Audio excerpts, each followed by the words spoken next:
Hello my dear students, आज हम लोग जो डिस्कस करने जा रहे हैं सीपी शेड्यूलिंग के अंदर एक और हमारे पास एल्गोरिथम है। That algorithm name is priority scheduling. Priority scheduling भी थोड़ा लगभग एसआरटीएफ की तरह ही है। ये हमारे पास प्रिमिटिव है।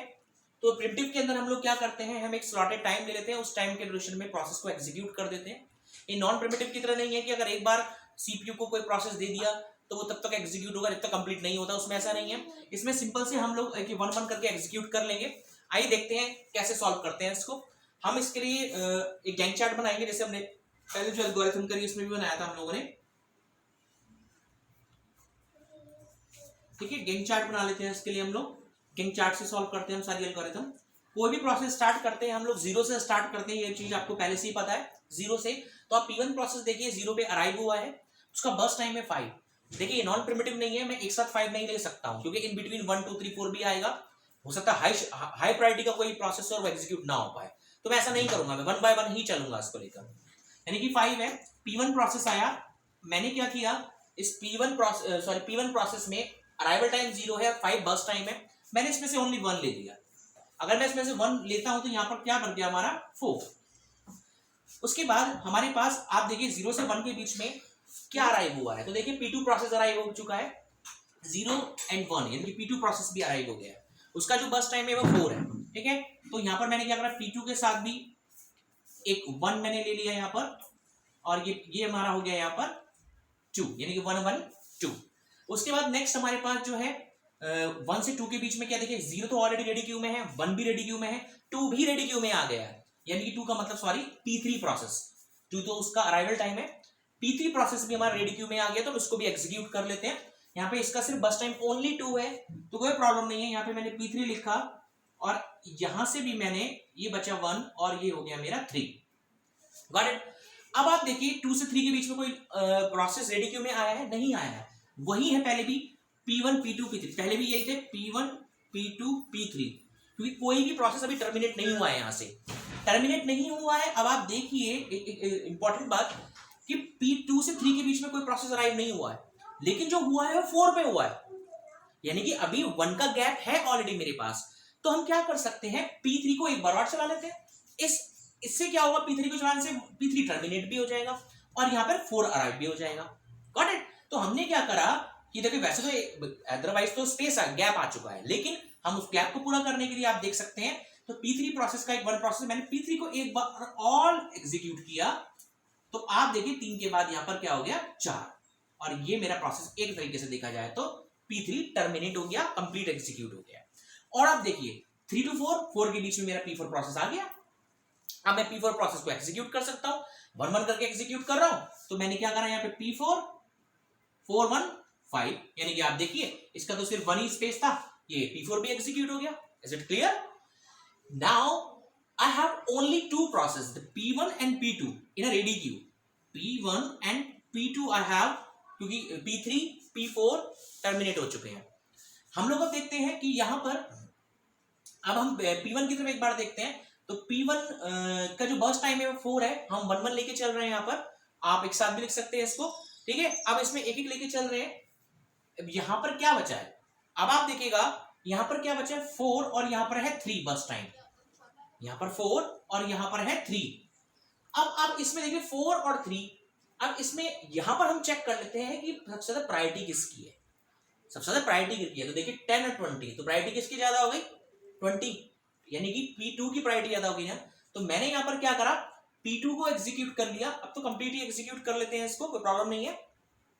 ठीक है, कंप्लीट एग्जीक्यूट करने के लिए तो मैंने क्या करा, यहाँ पे P2 लिखा और अब 3 बचा था इसका, मैंने कंप्लीटली एग्जीक्यूट कर लिया। 5 और 3 8, 5 और 3 8, ये भी मेरा टर्मिनेट हो गया प्रोसेस। अब लास्ट में हमारे पे P1 प्रोसेस ही बचा है, और P1 की प्रायोरिटी क्या तो है ही, क्योंकि हमारे पास एक ही प्रोसेस है। ये कितना 4 है, तो यहां पर हो गया मेरा P1 कितना है 4, यानी 8 और 4 12। तो इस तरीके से मैंने प्रायोरिटी बेस पे से एग्जीक्यूट कर लिया है। इजी है, बिल्कुल SRTF और SGF की तरह ही है ये।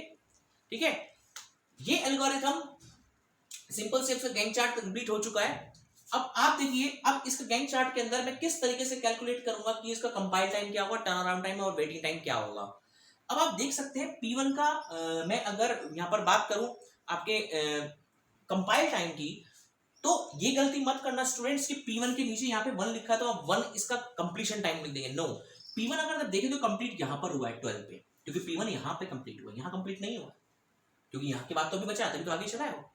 यानी कि P1 का जो कंप्लीशन टाइम हुआ वो मेरा कितना हुआ 12। Got it.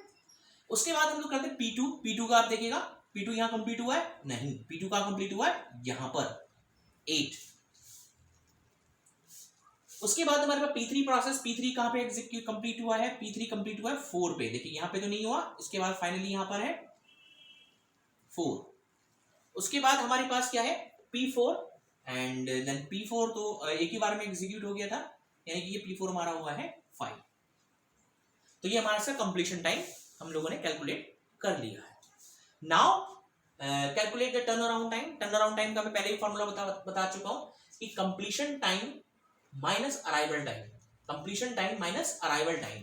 तो अगर इसको करेंगे तो सिंपल 12 भी आ जाएगा, 8 1 ये 7 हो गया, 4 2 2 और 5 4 1। This is the turn around time. And waiting time के लिए हम लोग क्या करते हैं, टर्न अराउंड टाइम में से बर्स्ट टाइम माइनस कर लेते हैं। लेकिन बर्स्ट टाइम ये नहीं जो मैंने अभी कैलकुलेट कर लिया, कंप्लीट वाली बर्स्ट टाइम, ये 5 था ना, पूरा पूरा कंप्लीट था इसमें से, यानी कि टर्न अराउंड टाइम में से burst time, turn around time 5 12 में से आपका 5 जाएगा तो कितना बचेगा आपका, ये हो जाए 7। ठीक है, यहाँ पर आ गया हमारा 7। उसके बाद हमारा क्या हो गया, टर्न अराउंड टाइम में से बस टाइम का टर्न अराउंड टाइम, देखिए 7 में से 4 गया, यहाँ पर हमारा हो गया 3 एंड 2 में से 2 गया, ये हो गया हमारा 0 एंड 1 में से 1 हमारा हो गया 0। ठीक है, तो ये हमारा क्या हो गया वेटिंग टाइम, ये हमारा वेटिंग टाइम कैलकुलेट हो चुका है students. And if you want to calculate the average, then average का फॉर्मूला मैं पहले ही बता चुका हूं, क्या करना है हम लोग उसको ऐड करना है, यानी कि 12 and 7 19, 19 and 2 21 and 1 22। Got it. ठीक है सर, ठीक है, 12 19 and 21 and 22 and then next 7 3 10 finally and divide by number of process. There are 4 process and here also 4 process. Now you can calculate it, whatever result over here you can write. This is your average turnaround time and average waiting time. So this is the way to calculate a priority based algorithm. सारे same ही है लगभग, आप चाहे SRTF की बात करें या आपकी शॉर्टेज जॉब की बात करें, तो ये लगभग सेम ही है। हम लोगों को जो फोकस करना है उसके अराइवल टाइम पे करना है, और जब हमारा अराइवल टाइम हो जाए तो उसके बाद हम लोग क्या कर सकते हैं, अराइवल टाइम के बाद हम प्रायोरिटी पे जा सकते हैं। अगर अराइवल टाइम हमारा नहीं हो तो हम प्रायोरिटी बेस पे भी वर्कआउट कर सकते हैं।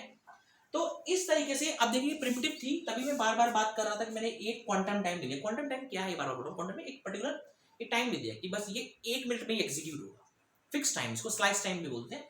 तो मैंने 1 1 1, क्योंकि मैंने 1 इसलिए लिया, मैं अगर 2 लेता हूं, 2 ले लिया फॉर एग्जाम्पल, तो देखिए 2 के नीचे 1 भी आता है, और मान लो 1 पे कोई इतना प्रायोरिटी वाला प्रोसेस आ गया जिसको एग्जीक्यूट होना उसी टाइम जरूरी था, तो वो तो स्किप हो जाएगा। तो प्रिम्प्ट का फायदा क्या हुआ। अब हम जो प्रिम्प्ट बोलता हूं मैं, तो देखिए जो रेडी क्यू में प्रोसेस होता है वो क्या करता है, पहले प्रोसेस को, जैसे कि मेरा पहले P1 एग्जीक्यूट हुआ, फिर P2, तो ये क्या कर P1 को रनिंग से हटाकर, running in the sense means running से हटाकर, यानी सीपीयू से, जब सीपीयू ने इसको एक पर्टिकुलर टाइम के लिए एग्जीक्यूट किया, वहां से रिमूव करके और उसकी कॉन्टेक्स्ट को सेव करके अपने पास। कॉन्टेक्स्ट का मतलब होता है, वेरी इंपॉर्टेंट पॉइंट मैं डिस्कस कर रहा हूं, कॉन्टेक्स्ट को सेव करने का मतलब पीसीबी से है, यहाँ पर पीसीबी, प्रोसेस कंट्रोल ब्लॉक, मतलब कॉन्टेक्स्ट को सेव करना मतलब उस पर्टिकुलर प्रोसेस की सारी इंफॉर्मेशन को सेव करके उसे रेडी में भेज दिया, रेडी क्यू में, और दूसरे वाले को एग्जीक्यूशन करना स्टार्ट कर दिया। यानी कि जब भी बोलते हैं कॉन्टेक्स्ट, कॉन्टेक्स्ट मतलब सेव कर दिया, किसको, पीसीबी, प्रोसेस के पीसीबी, क्योंकि प्रोसेस की तो इंफॉर्मेशन होती है पीसीबी के पास, तभी हम लोग बोलते हैं पीसीबी क्या है, PCB is a data structure which store the information about the process. So वो क्या करता है, सेव करता है, नेक्स्ट वाले को आपको रनिंग में ले आता है, ऐसे ही वो P2 को लेके आता है, ऐसे P3, ऐसे P4, ऐसे P5, सारे के सारे प्रोसेस को इस तरीके से ले आता है। ठीक है स्टूडेंट्स, तो ये तरीका है किसी भी आप एल्गोरिथम को, सीपीयू शेड्यूलिंग के एल्गोरिथम को कैलकुलेट करने का। ठीक है। इसके बाद हमारे पास एक एल्गोरिथम और है, वेरी वेरी इंपॉर्टेंट, मैं हल्का सा डिस्कस करता हूँ तो उसके हम नेक्स्ट उसमें वीडियो में बात करते हैं, ठीक है। जो नेक्स्ट हमारे पास एल्गोरिथम है वो एल्गो है हमारे पास, that algorithm name is round robin, very very important algorithm और काफी पूछी जाती है एग्जाम में भी है। सो वो कैसे, ये क्वांटम टाइम बेस पे काम करती है, कंप्लीट क्वांटम टाइम। इसमें तो क्वांटम टाइम आपको गिवन होगा, जबकि यहाँ तो मैं अपने हिसाब से दे रहा हूँ 1 क्वांटम टाइम, बट यहाँ पर गिवन होगा, क्वेश्चन में गिवन होगा, और जो गिवन नहीं है तो आपने अकॉर्डिंग ले लीजिए। चलिए sir students, thank you so much.